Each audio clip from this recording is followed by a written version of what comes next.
PDVSA foi usada para financiar a eleição presidencial de Lula. Qual eleição? As do passado e a última de 2022. E eu comecei dando uma breve contextualização sobre o Hugo Carvajal, mas eu queria saber mais sobre essa pessoa, né? Quem é o Hugo Carvajal e por que, de repente, nós temos ouvido tanto falar desse nome? Eu acho que ninguém sabe mais sobre ele no Brasil do que você. Pois então, Paulo, o Carvajal tem um peso muito importante nesse momento, né, nesse recorte histórico que a gente está vivendo, porque ele é uma pessoa que tem todas as informações mais importantes sobre como funcionou essa cooptação de poder em um continente inteiro, que é o continente latino-americano. Então, especialmente a América do Sul, na verdade, ele tem informações cruciais porque ele realmente passou muitos anos, né, da sua carreira, em especial, fazendo a liderança de vários aspectos do governo da Venezuela.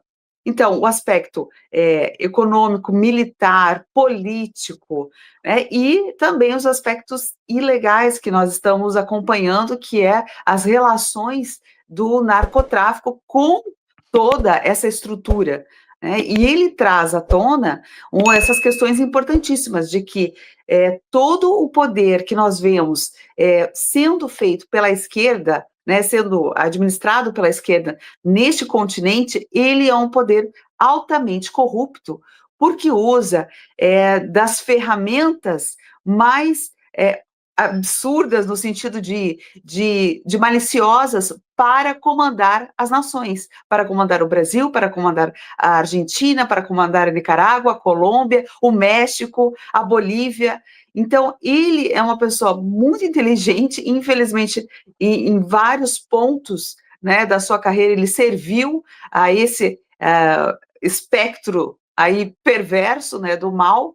Ele, naturalmente, se defende, diz que ele não concordava com nada disso que estava acontecendo, mas ele estava naquela posição de poder e por isso ele sabe tudo o que está acontecendo, mas não que ele fazia parte.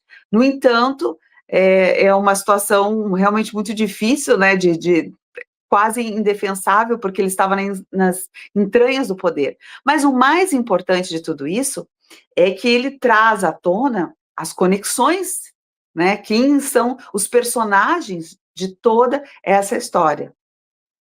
E onde ele está hoje, nesse momento? Ele está em Nova York, né, ele está lá depois de uma tentativa de 10 anos de extradição que os Estados Unidos trabalharam.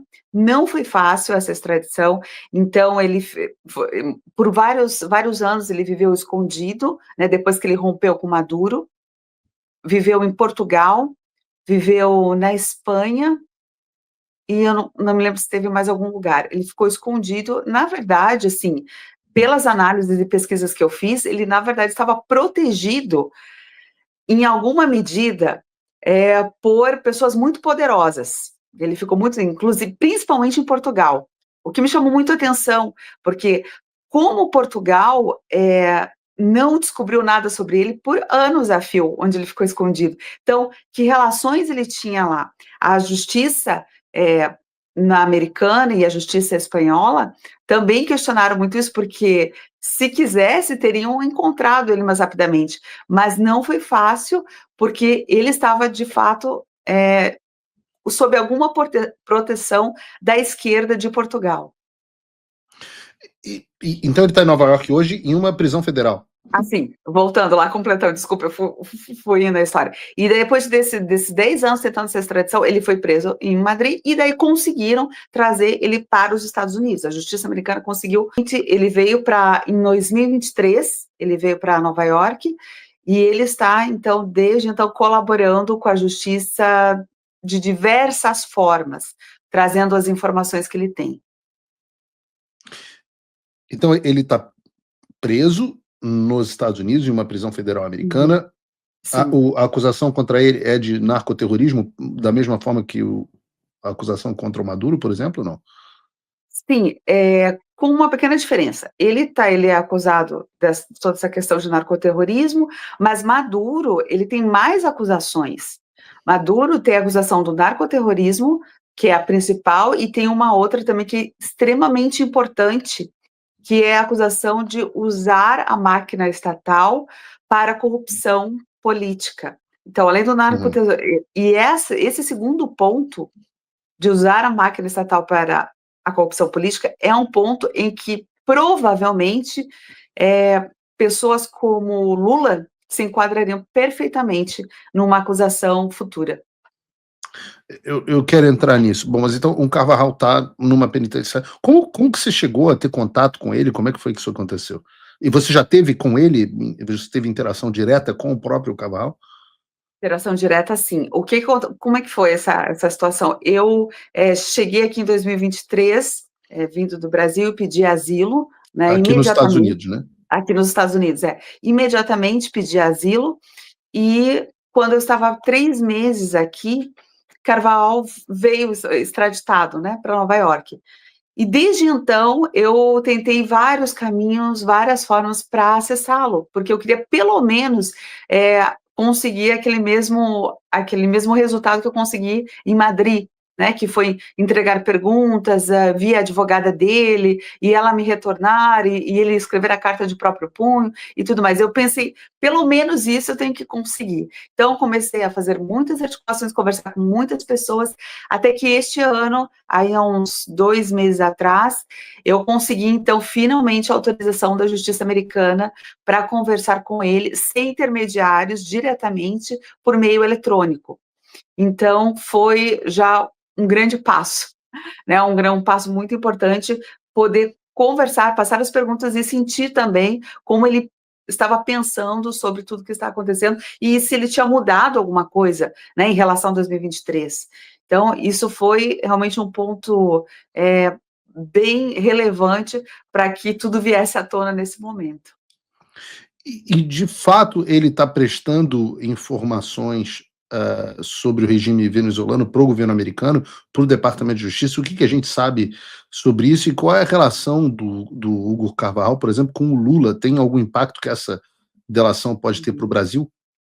Sim, ele está colaborando intensamente com o governo americano, com as autoridades, e tudo o que está acontecendo na Venezuela, os passos que o governo americano está dando, todas as decisões, elas são 100% baseadas nas informações que Carvajal tem disponibilizado para a justiça americana.